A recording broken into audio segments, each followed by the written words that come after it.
That's true. Prisoners of war cannot be married. Look at it that way.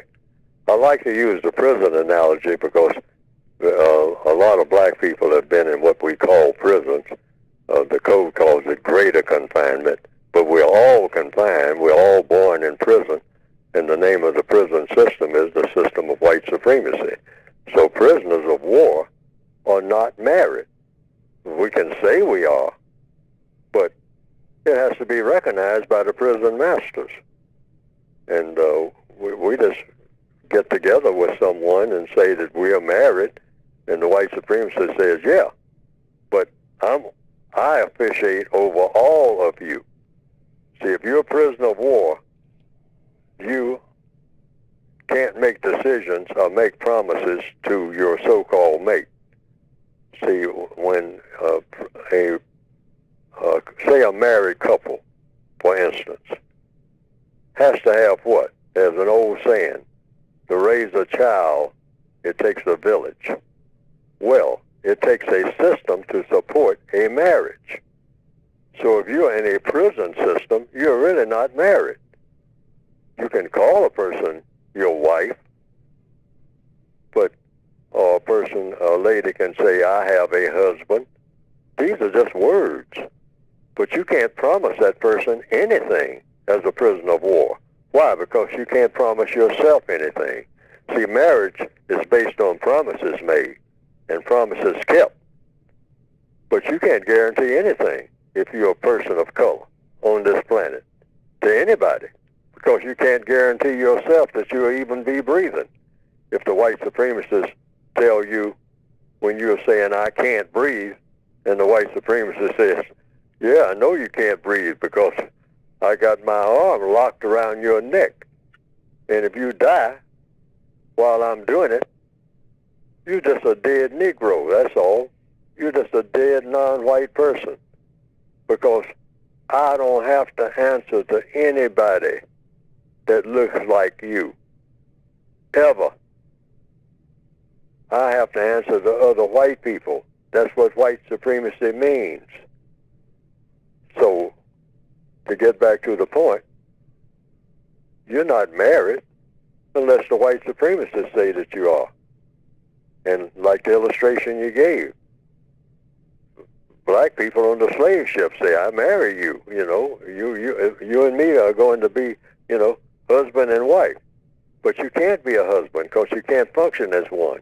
She's in chains and you're in chains by the chain masters, all right?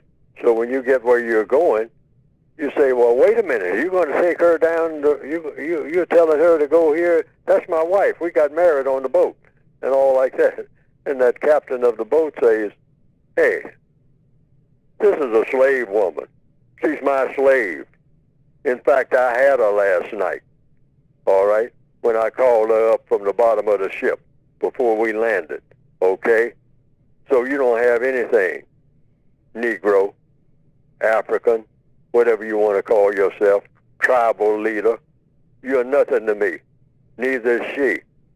So I'm saying I'm selling her right now to this bidder here at the slave auction. And she's going down the river. You're going to stay here with me.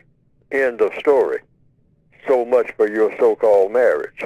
Now that has not changed, because black people will say, well, yeah, I got a wife, but she's in California, but my job is up here in Minnesota.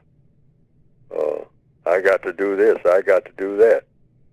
Say, well, how come she's not with you and whatnot? Well, I couldn't take her with me.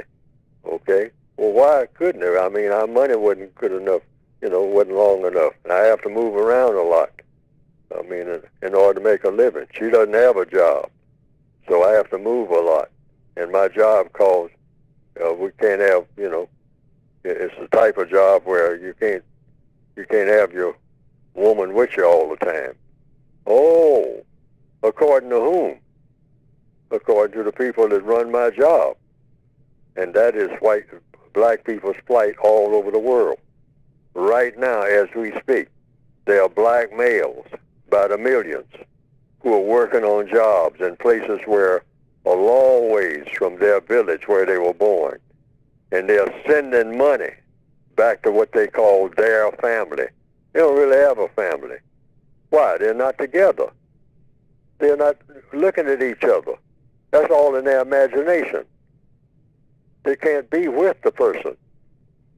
They say, well, next year, as soon as this job, I'm a migratory laborer, and I'm in this foreign place, but next year I'll be back with you all.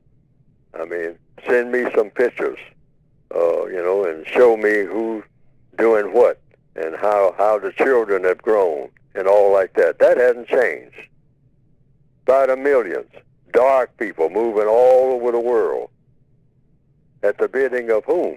Racist man and racist woman. That's why they are moving around. They can't stay where they are. Why can't they stay where they are? Because the white supremacists have made it impossible for them to stay where they are and have anything. Mm-hmm. That's what white supremacy means. Mm-hmm. Okay. So you don't have a wife. You don't have any. You can't claim your children as being your own. You have to send them to the slave master, to the captain of the ship, to get food and shelter, just like you have to get it if you're a person of color. Mm-hmm.